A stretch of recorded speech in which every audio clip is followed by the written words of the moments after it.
గోపాలపట్నం 89, 90, 91, 92 వార్డులలో పశ్చిమ నియోజకవర్గ ఎమ్మెల్యే పెతకంశెట్టి గణబాబు ప్రజా సమస్యలపై సమీక్ష నిర్వహించారు. వార్డుల్లో ప్రజలకు ఇటువంటి సమస్యలు ఉన్నాయి అని అడిగి తెలుసుకున్నారు. ఈ సమీక్షలో 5 వార్డుల నుంచి ప్రజలు భారీగా తరలివచ్చారు. రేషన్ సమస్యలు, తల్లికి వందనం, సివిల్ సప్లై సమస్య, హౌసింగ్ స్కీమ్ సమస్య, గోపాలపట్నం నేతాజీ వీధిలో పైప్ లైన్ సరిగ్గా లేక ప్రజలకు నీరు అందుబాటులో లేకపోవడం సమస్యపై ఎమ్మెల్యే గణబాబు దృష్టికి తీసుకువచ్చారు. ఈ కార్యక్రమంలో జీవీఎంసీ అధికారులు, ఎలక్ట్రిసిటీ అధికారులు తదితర నాయకులు అధికారులు పాల్గొన్నారు.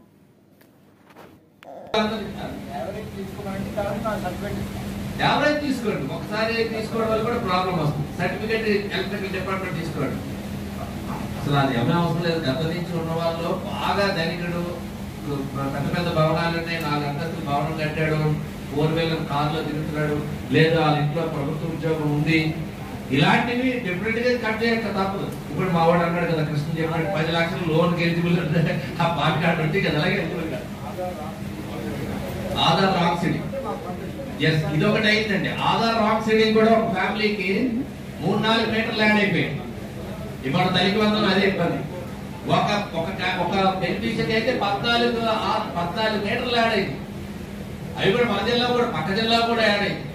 నేను అందుకే ఎలక్ట్రికల్ డిపార్ట్మెంట్ కూడా అట్లా చేశాను.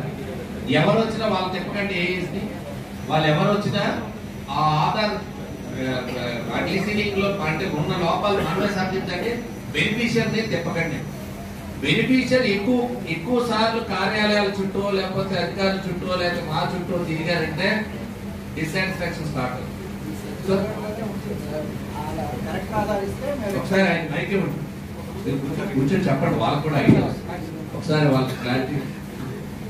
సచివాలయం వాళ్ళు కానీ కరెక్ట్గా ఇన్వాల్వ్ అయిపోతే ఈ ఆధార్ డీసీడీ కూడా పర్ఫెక్ట్గా చేయగలుగుతామండి. ఎందుకంటే ఒరిజినల్ ఆధార్ ఎవరిదనేది మీ దగ్గర ఉంటుంది డేటా. ఒక వ్యక్తి ఎవరైతే మీరు తల్లి వల్ల కోల్పోయారో లాంగ్ మ్యాప్ అయింది అంటున్నాం కదా, దాన్ని కరెక్ట్ కన్యూమర్ ఎవరు అనేది మీరే మీ డేటాబేస్ నుంచి తీసుకెళ్తే ఆ పేరుని బట్టి మాకు ఇస్తే మేము రీసీట్ చేసేస్తాం. మా సెక్షన్ అప్లోడ్ చేసేస్తాం. అది మళ్ళీ విజయవాడ సర్వర్కి వెళ్ళి మళ్ళీ అప్డేట్ అవుతుంది. అది అంతా పర్ఫెక్ట్ అయిపోతుంది. అది కొంచెం మీరందరూ కూడా కోఆపరేట్ చేయాలి. సచివాలయం నుంచే రావాలి. ఏంటి అర్థమైందా? అర్థమైంది. సచివాలయ సిబ్బందికి ఒకసారి హ్యాండ్ రైజ్ చేయండి. సింపుల్ గా పంపించిస్తే మాకు అర్థం కాలేదా? సచివాలయ సిబ్బంది ఆయన అంటుంది, ఇప్పుడు ఆధార్ సీడ్ అయిన ఇన్ఫర్మేషన్ ఒక దీని మీద ఎలక్ట్రికల్ డిపార్ట్మెంట్ దగ్గర ఉంటుంది కాబట్టి బెనిఫిషియర్ మీరు ఇచ్చేటప్పుడు ఆ బెనిఫిషియర్ కరెక్ట్ 1 మీటర్ ఉంది, మిగిలిన యాడ్ అయినాయి, మీరు వెళ్ళి డిలీట్ చేసుకోండి అని చెప్తున్నారు. ఒరిజినల్ ఆధార్ దారు నెంబర్ పేరు కూడా ఇవ్వాలి, ఆధార్ కార్డు కూడా ఇవ్వాలి. అదే ఇష్యూ ఉంటుంది సార్. అంటే ఒక సీక్వెన్స్ హౌస్ ఉంటుంది సార్, ఒక ఫ్లోర్ అప్లికేషన్ ఫ్లోర్ వాటర్ ఉన్నారు. అయితే వాటర్ ఎన్ని మ్యాప్ చేయాలి, లేదా తిరిగి మ్యాప్ చేయాలి. రెండు వాటర్ మ్యాప్ చేయడం వల్ల అదే మెయిన్ షో. ఇది మనం డీసీడ్ చేయగలుగుతాం, కానీ ఎవరు సీట్ చేయాలని కూడా సచివాలయ సిబ్బందిలోనే కొద్దిగా మెరిట్ ఎవరైతే కొంచెం యాక్టివ్ ఉన్నారో వాళ్ళని ఒక 5గురిని అలాట్ చేస్తుంది. అలాట్ చేసి ఒక ఆఫీస్ ఓపెన్ చేసి ఒక యూత్ ప్రొఫెషనల్ కూడా ఒక గ్రూప్ 1 టెస్ట్ లో వింటర్ స్టేటస్ 175 కాన్స్టిట్యూన్సీస్ కి 155 మంది యంగ్ ప్రొఫెషనల్స్ వస్తున్నారు. సో వాళ్ళకు కూడా 60,000 ఉంటారు. వీళ్ళు ముగ్గురు రెగ్యులర్ గా ఉండడం కానీ ఆఫీస్ ఫుల్ టైం ఫంక్షన్ చేస్తుంది.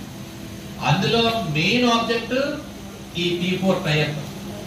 అందులో మనకు వచ్చేటప్పటికి ప్రతి సచివాలయంలో 3 నుంచి 2 నుంచి ఒక 200 నుంచి 150 వరకు వచ్చినట్టు అంతేనా? ర్యాండమ్ గా P4 లో 150 to 200 ఫ్యామిలీస్ ఐడెంటిఫై చేశారు.